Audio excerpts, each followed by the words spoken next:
Hello दोस्तों, कैसे हैं आप? मैं हूं सुरेश और आप देख रहे हैं टेक्सटाइल एडवाइज़र।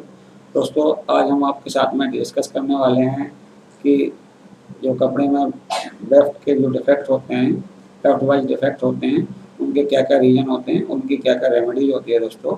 तो इसके पहले कि मैं डिस्कशन शुरू करूँ, मैं आप सभी लोगों से कहूँगा कि आप मेरे चैनल को सब्सक्राइब कर लीजिए और साइड में लगा हुआ बेल आइकन दबा दीजिए, जिससे मेरे आने वाले सभी अपकमिंग वीडियोज़ के नोटिफ़िकेशन आप तक पहुँचते रहेंगे दोस्तों। तो चलिए डिस्कशन शुरू करते हैं।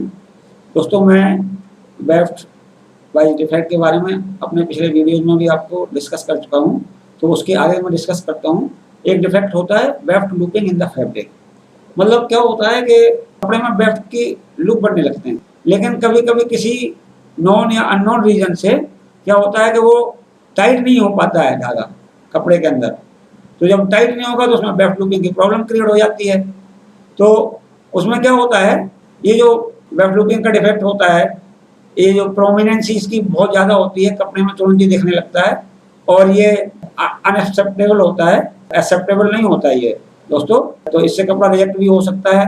तो और इसकी कोई रेमेडी भी नहीं होती है, क्योंकि जब वेफ्ट लूपिंग आती है कपड़े में तो बहुत ज़्यादा आती है, तो उसको आप मेंड नहीं कर सकते हैं। अगर आप वो लूप काटते भी हो कपड़े में सीजर की सहायता से, तो वहाँ पे होल बन जाते हैं, तो इसलिए एक्सेप्टेबल नहीं होता ये डिफेक्ट और आपका कपड़ा रिजेक्ट हो जाता है। तो इसमें बहुत सारी रीजन होते हैं इस डिफेक्ट के आने के। इसमें सबसे बड़ा रीजन होता है uneven weft tension. Uneven weft tension कैसे क्रिएट होता है दोस्तों? ये जो आपका जो वेफ्ट की सप्लाई होती है एक्यूमुलेटर से होते हुए वेफ्ट टेंशनर के दो ब्लेड के बीच से तब आपके ग्रिपर तक जाती है। तो चलते चलते क्या होता है, जो वेफ्ट टेंशनर के जो टेंशन ब्लेड होते हैं दो, उनके बीच में फ्लफ एक्यूमुलेट हो जाता है। तो जब फ्लफ एक्यूमुलेट हो जाता है वो, तो अनइवन टेंशन क्रिएट होने की वजह से वेफ्ट लूपिंग आने लगती है कपड़े में। एक दोस्तों होती है जो सेट क्रॉसिंग टाइमिंग है लूम के ऊपर, अगर लेट रखोगे आप तो वेफ्ट लूपिंग की समस्या हो सकती है आपको। तो यदि आपके कपड़े में वेफ्ट लूपिंग आ रही हो तो आप अपनी जो क्रॉसिंग टाइमिंग है उसको थोड़ा सा अर्ली कर लीजिए, तो उससे भी आपकी वेफ्ट लूपिंग की प्रॉब्लम खत्म हो जाती है। आपकी crossing timing uneven tension create करता है, जिसको कहीं कहीं पर वेस्ट सेल्वेज डिवाइस भी बोलते हैं। तो उसकी जो क्रॉसिंग टाइमिंग है उसको आप अर्ली कर देंगे। अर्ली का मतलब इतना कर देंगे जब तक आपका, अगर आपकी एक चीज और होती है दोस्तों, आपके जो दोनों साइड में कैच सेल्वेज होती है, राइट का ग्रिपर है, धागा छोड़ने वाला है, उसी टाइम पे आपकी जो कैच सेल्वेज डिवाइस है उसके जो धागे हैं जो लेवल हो जाएंगे, मतलब क्रॉसिंग पोजीशन में आ जाएंगे, तो वो ग्रिप कर लेते हैं वेफ्ट को और उसको रिवर्स नहीं जाने देते, मतलब दूसरी साइड की तरफ नहीं जाने देंगे वेफ्ट को, तो वहां पर वेफ्ट लूपिंग नहीं आएगी दोस्तों।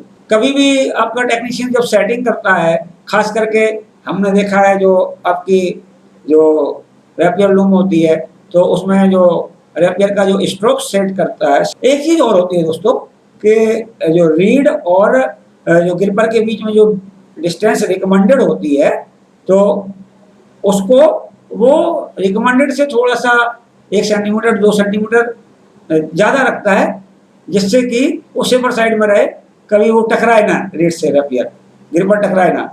लेकिन दोस्तों आप जितना आप उसको, तो उसमें वो हमेशा क्या करता है कि जितना रिकमेंडेड होता है बाहर को तरफ रखोगे, जितना गैप रीड और ग्रिपर के बीच में गैप ज़्यादा रखते हो, तो वहाँ पे क्या होता है कि उतना ही वो रैपियर जल्दी निकल आएगा। वो आपका ग्रिपर सेट के अंदर गया, वेब ट्रांसफर हुआ, फिर जब बाहर आएगा तो वो अर्ली एग्जिट हो जाएगा आपका धागे का, और आपका धागा क्रॉस होने के पहले ही, या ग्रिपिंग प्रॉपर ग्रिपिंग आने के पहले ही धागे का जो रिसीविंग साइड का जो वेब का एंड है वो छूट जाएगा और वो लूप बनाने के चांसेस बढ़ जाएंगे दोस्तों। तो हमेशा आपको अपने टेक्नीशियन को बोलना है कि वो जो लूम मैन्युफैक्चरर का जो सेटिंग इंस्ट्रक्शन मैनुअल है उसके अकॉर्डिंग ही अपने रैपियर स्ट्रोक की सेटिंग करें। तो यदि आप ये सब चीज़ें प्रॉपरली फॉलो करेंगे तो आपके मशीन पर वेफ्ट लूपिंग नहीं आएगी दोस्तों। अब दोस्तों वेफ्ट वाइज डिफेक्ट एक और होता है जिसे हम बोलते हैं शॉर्ट पिक। तो दोस्तों क्या होता है शॉर्ट पिक, किसको बोलते हैं दोस्तों?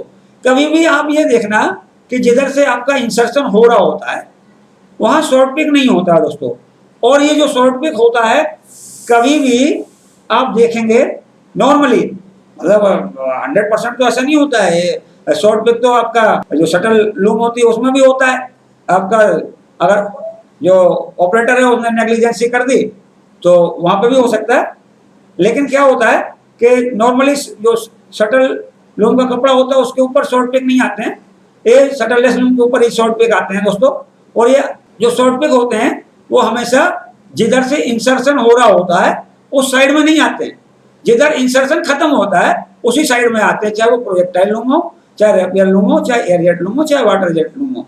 तो होता क्या है कि सपोज करिए रैपियर लूम है, रैपियर लूम में धागा ले जाना चालू किया हो तो जो इंसर्ट ग्रिपर है वो धागा ले जाना चालू करता है, सेंटर में जाता है, रिसीविंग ग्रिपर को रिसीव करा देता है और फिर रिसीविंग रैपियर लेके धागा चलता है। तो जब लास्ट पे आता है तो हो सकता है अगर उसका जो ग्रिपिंग वगैरह खराब है तो ग्रिपिंग वगैरह खराब होने की वजह से क्या होगा कि लास्ट पे धागे पर वेफ्ट के धागे पर टेंशन तो बढ़ ही जाता है। तो अगर ग्रिपिंग कम है तो वो धागा छोड़ देगा और बिल्कुल लास्ट में धागा छोड़ेगा। और हो सकता है आपका जो वेफ्ट डिटेक्टर है उसकी जो एफिशिएंसी है वो प्रॉपर ना हो, मतलब आपने जो सेंसिटिविटी है वो सही सिलेक्ट नहीं की है, या जो ग्रिपर एग्जैक्ट पोजीशन की डिग्री आपने लूम में सही नहीं भरी है, तब भी हो सकता है। लेकिन होगा ग्रिपर छोड़ने की वजह से ही, ग्रिपर छोड़ेगा धागे को तभी होगा, लेकिन होगा हमेशा रिसीविंग साइड पे ही दोस्तों। इसी तरीके प्रोजेक्टाइल में और इसी तरीके से आपके air jet water jet loom पर भी, जेट लूम पर भी। तो दोस्तों क्या होता है कि जो शॉर्ट पिक होता है तो शॉर्ट पिक किसको कहेंगे कि weft yarn gets absent for a short length near the selvedge of the fabric, this kind of defect is termed as short pick. यहाँ पे दोस्तों मैंने इस डिफेक्ट को ग्राफिक्स के माध्यम से दिखाया हुआ है। देखिए दोस्तों यहाँ पर ये जो हमने सर्किल बनाए हुए हैं, ये इधर से आपका इंसर्शन चालू होगा, वेफ्ट इधर से जा रहा है, इधर की तरफ जा रहा, इधर से इधर जा रहा है, इधर जा रहा, ऐसे यानी कि लेफ्ट से राइट जा रहा। तो दोस्तों ये इस साइड पे आया हुआ है, ये हमने घेरे बनाए हुए हैं। देखिए यहाँ पे आपका वेफ्ट का धागा मिस हो गया, यहाँ पे वेफ्ट का धागा मिस हो गया, यहाँ पे वेफ्ट का धागा मिस हुआ, यहाँ पे हुआ, यहाँ पे हुआ। तो यानी कि शॉर्ट लेंथ के लिए वेफ्ट का धागा सेल्वेज पे मिस हो जा रहा, इसको बोलते हैं हम क्या बोलते हैं, शॉर्ट पिक बोलते हैं दोस्तों। इसके जो रीजन होते हैं उसमें से जो मेन चीज होती है कि यदि आपके जो टेक्नीशियन हैं उन्होंने करेक्ट सेटिंग फॉलो ना करी हो अकॉर्डिंग टू काउंट, तो उससे भी होता है। और आपका जो जो रैपियर है या आपका प्रोजेक्टाइल है उसके जो एग्जिट की जो डिग्री होती है वो अगर प्रॉपर ना रखें, वही मैं पहले भी बताया आपको कि वो जो रैपियर का स्ट्रोक होता है उसको प्रॉपर नहीं रखेगा तब भी आपका आ जाएगा शॉर्ट पिक। और यदि आपका जो वेफ्ट डिटेक्टर है तो उसकी जो डिग्री आपने सही ना रखी, जब आपका जो रिसीविंग ग्रिपर है जब बाहर आ रहा है तो आपने नहीं रखी है डिग्री वेफ्ट डिटेक्टर की, तब भी आपका शॉर्ट पिक आ सकता है। और आपने सेंसिटिविटी सही से सेलेक्ट नहीं की है तब भी आ सकता है।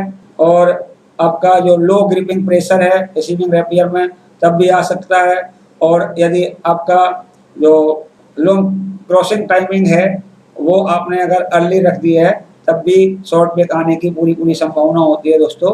तो आपको इन सब रीजन को कंसीडर करते हुए ही अपनी लूम की सेटिंग करनी चाहिए और सभी नॉर्म्स फॉलो करने चाहिए। सेटिंग्स के, इंस्ट्रक्शन मैनुअल के जितने भी नॉर्म्स होते हैं सारे फॉलो करें तो आप इस शॉर्ट पिक की प्रॉब्लम से बच सकते हैं दोस्तों। तो मैं समझता हूँ दोस्तों आपको मेरा वीडियो अच्छी तरीके से समझ आया होगा, सारा कंटेंट समझ में आया होगा। यदि कहीं पर कोई प्रॉब्लम लगती है या आपको कोई बात पूछनी है तो कमेंट बॉक्स में जाके मुझसे पूछ सकते हैं दोस्तों। तो दोस्तों देख के बताइएगा मेरा वीडियो कैसा लगा। यदि आपको मेरा वीडियो पसंद आए तो लाइक करें, अपने दोस्तों में शेयर करें। और दोस्तों फिर एक बात, यदि आपने अभी तक मेरे वीडियो को सब्सक्राइब नहीं किया है तो कृपया करके मेरे वीडियो को सब्सक्राइब कर लीजिए, साइड में लगा हुआ बेल आइकन दबा दीजिए, जिससे मेरे आने वाले अपकमिंग वीडियोज़ के नोटिफिकेशन आप तक पहुंचते रहेंगे। धन्यवाद।